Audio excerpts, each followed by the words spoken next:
సమావేశం అయ్యారన్నారు. Bill gates గాని సత్యానారాయణలు గాని, సత్యానారాయణలు ఎక్కడో ఆయనే కాదు, మన చిత్తూరు ఆయనే. వాళ్ళ అమ్మ వాళ్ళ నాన్నగారు కూడా ఐఏఎస్, మంచి ఉన్నత స్థాయిలో ఉన్నటువంటి వాళ్లే. ఆ సత్యానారాయణలను కూడా నేనే స్ఫూర్తి అని చెప్పుకుంటే వాళ్ళు ఒకసారి చంద్రబాబు నాయుడు గారిని నువ్వు కాస్త తగ్గించుకుంటే మంచిదని ఇంటికి పోయి వార్నింగ్ ఇచ్చాడు. ఇది అనధికార వార్తలేదు, దీని గురించి అంతగా పట్టించుకోవాల్సిన పని లేదు. వాళ్ళ ఇద్దరితో సమావేశమయ్యారని చెప్పేసి ఈ పచ్చ మీడియా డబ్బాలు కొట్టింది. ఏమన్నా ఉపయోగం ఉందా ఆంధ్రప్రదేశ్ రాష్ట్రానికి?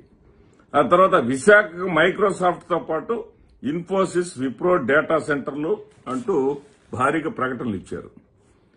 ఏదైనా చంద్రబాబు నాయుడు హయాంలో 2014 నుంచి 19 వరకు ఇన్ఫోసిస్ గాని విప్రో వాళ్ళు గాని డేటా సెంటర్ పెట్టడం జరిగిందా? ప్రకటనలకే పరిమితమైంది, ఏమన్నా పెట్టారా? అదేవిధంగా రాష్ట్రంలో భారీ హార్డ్వేర్ పరిశ్రమ ఏర్పాటుకు విదేశీ సంస్థలు ముందుకొచ్చాయంటూ ప్రచారం చేశారు. అంటే విదేశీ సంస్థలంటే అని మీరు నోటితో చెప్పగానే సరే, ఒక్క పరిశ్రమ అయినా సరే వచ్చిందా ఆంధ్రప్రదేశ్ రాష్ట్రానికి? ఇక 2016లో ఏం చేశారండి? మియర్ బర్గర్ అంట, మరి పిస్లోమ్ సంస్థల నుంచి సోలార్ మాడ్యూల్ తయారీ యూనిట్స్ అంట. సోలార్ మాడ్యూల్స్ ఎటుపోయినాయో, యూనిట్ల తయారీ ఎటుపోయిందో ఏదైనా ఒక్కటైనా ఉందా అక్కడ? 2000 కోట్లతోటి గర్జీ టెక్స్టైల్ మెగా టెక్స్టైల్ పార్క్ ఎక్కడన్నా ఉందో విశాఖపట్నంలో పార్క్? అది వీళ్ళు ప్రచారం చేశారు కదా పార్క్ రెడీ అయిపోయినట్లుగా. అట్లాగే ఇండానీ గ్లోబల్ గోల్డ్ రిఫైనరీతో పాటు నెస్లే, నెల్స్పన్ సంస్థల పెట్టుబడులకు ఆసక్తి అంట. నెస్లో, నెల్స్పన్ ఏంటో మరి అయ్యి ఎక్కడికి వచ్చినాయో.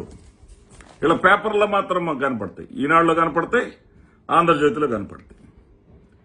ఈ మధ్య వాళ్ళకి వత్తాసు పలుకుతా ఉంది ఆంధ్రప్రభ ఒకటి, ఈ పేపర్లో మాత్రం కనపడతా ఉంది.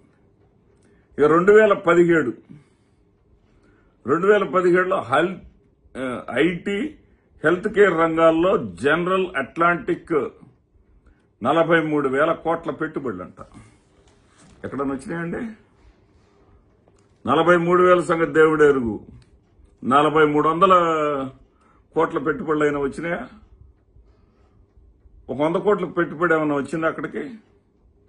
విశాఖలో యూకేకి చెందినటువంటి ఇంటర్నేషనల్ హాస్పిటల్ 500 పడకల ఆసుపత్రి ఎక్కడ కట్టారు? సముద్రంలోకి కలిసిపోయిందేమో ఆడ కడితే. అట్లాగే విశాఖ ఫార్మాసిటీలో నోవార్టిస్ R&D కేంద్రం ఏర్పాటు చేశారా? ఇక్కడ వచ్చిందా? ఎందుకండి ఈ కబుర్లు ఏదో సామెత చెప్పినట్టుగా? తర్వాత 2018లో వెళ్లారండి. కృష్ణపట్నం వద్ద సౌదీ ఆరాంకో చమురు శుద్ధి కర్మాగారం అంట. చమురు శుద్ధి కర్మాగారం ఉందే అక్కడ? గూగుల్, యాక్సెంచర్ డేటా సెంటర్లు రాష్ట్రంలో ఏర్పాటు. అంతకుముందు వాటికే దిక్కు లేదు, 2016 వాటికి. మళ్లీ 18లో డేటా సెంటర్లు అంట.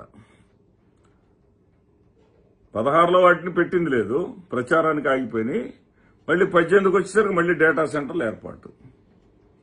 తర్వాత ఆర్టిఫిషియల్ ఇంటెలిజెన్స్ హిటాచీ పెట్టుబడులు, ఏఐ హిటాచీ పెట్టుబడులు అంట. ఎక్కడా ₹1 పెట్టుబడి లేదు. తర్వాత 2019లో కూడా ఉన్న కొద్ది కాలంలో కూడా ఒక ట్రిప్ పోయి ఇచ్చారు.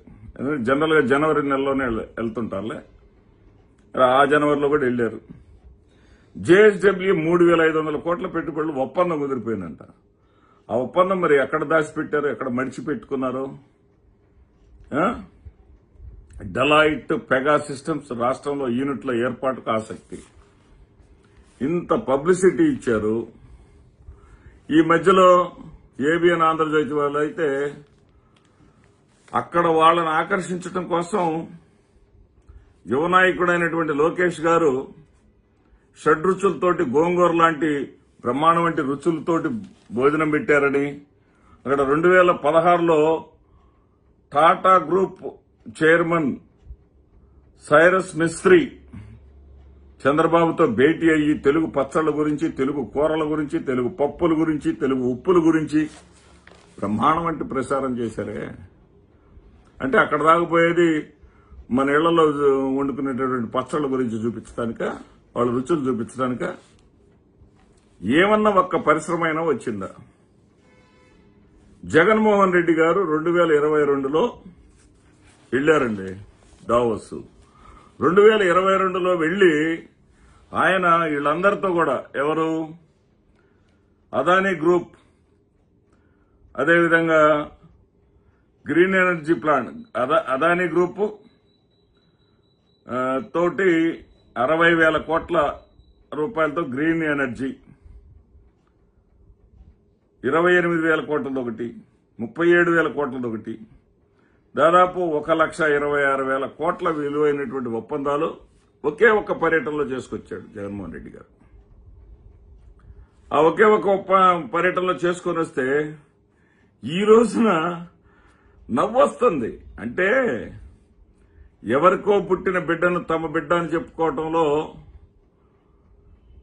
అంటే ఇక్కడ బిడ్డ అంటే మళ్ళీ తప్పుగా అర్థం చేసుకోవద్దు మిత్రులారా. ఎవరికో వచ్చిన ఆలోచనను, ఎవరో చేసిన పనిని తన పనిగా చెప్పుకోవటం అన్నదే చాలా అసహ్యంగా ఉంటుంది. జగన్మోహన్ రెడ్డి గారు అదానీ గ్రూప్ తోటి కుదుర్చుకున్నటువంటి ఆ గ్రీన్ ఎనర్జీ, దాన్ని వచ్చేసి గ్రీన్ ఎనర్జీ ప్లాంట్స్ ఏర్పాటు చేయటం అనేది ఉందే, దానికి బీజం వేసిన ఆయన జగన్మోహన్ రెడ్డి గారు. దాని గురించి తానేదో సాధించినట్టుగా చంద్రబాబు నాయుడు గారు ఈ రోజు చెబుతున్నాడు. ఎట్లా ఉందంటే ఈ ఎలివేషన్స్, వీళ్ళ కథలు చూస్తూ ఉంటే ఈ చంద్రబాబు నాయుడు గారు ఆయన సుపుత్రుడు, ఎందుకనో మరి దత్తపుత్రుడు దావోస్ దాకా తీసుకెళ్ళా, సుపుత్రుని మాత్రం తీసుకెళ్లాడు, సొంత పుత్రుని మాత్రం. సొంత పుత్రుని తీసుకెళ్తే ఈయనెవరో అక్కడ ఒక లేడీ తోటి కూర్చోగానే ఆ ఫోటోలు, ఆ లేడీ తోటి ఏదో కూర్చున్నారంట. ఏం ఒప్పందమో తెలియదు. వాళ్ళ ఛానల్లో యూట్యూబర్స్, వాళ్ళని సపోర్ట్ చేసేటటువంటి యూట్యూబర్సే సిల్లీ ఒప్పందాలు అని చెప్పేసి వాళ్లే కొంతమంది టీడీపీకి అనుకూలంగా పనిచేసేటటువంటి యూట్యూబర్సే పెడతా ఉంటాం, మనం చూస్తాం. అంటే ఎంత సిల్లీగా ఉందంటే, ఇక్కడ ఖమ్మంలో ఒక సామాజిక వర్గం వాళ్ళు ఎక్కువగా కలుస్తూ ఉంటారు. ఆ ఖమ్మంలో కలిసే చంద్రబాబు నాయుడు గారి అభిమానులుగా ముద్రపడినటువంటి వాళ్ళు జగన్మోహన్ రెడ్డి గారిని లేపేస్తే 50 లక్షల రూపాయలు ఇస్తానని చెప్పి సఫారీ ప్రకటించారు. ఆ ఖమ్మం తోటల్లోనే సమావేశమై, ఈ కుల సమావేశాల్లో అలా మార్చేశారు తప్ప ఈ దావోస్ వెళ్ళి ఏమన్నా సాధించుకొస్తే, ఏదన్నా అక్కడ ఒప్పందం కుదుర్చుకొస్తే, అది ఏమన్నా ఆంధ్రప్రదేశ్ రాష్ట్రంలో ఎగ్జిక్యూట్ అయితే అందరం దాన్ని స్వాగతించవచ్చు.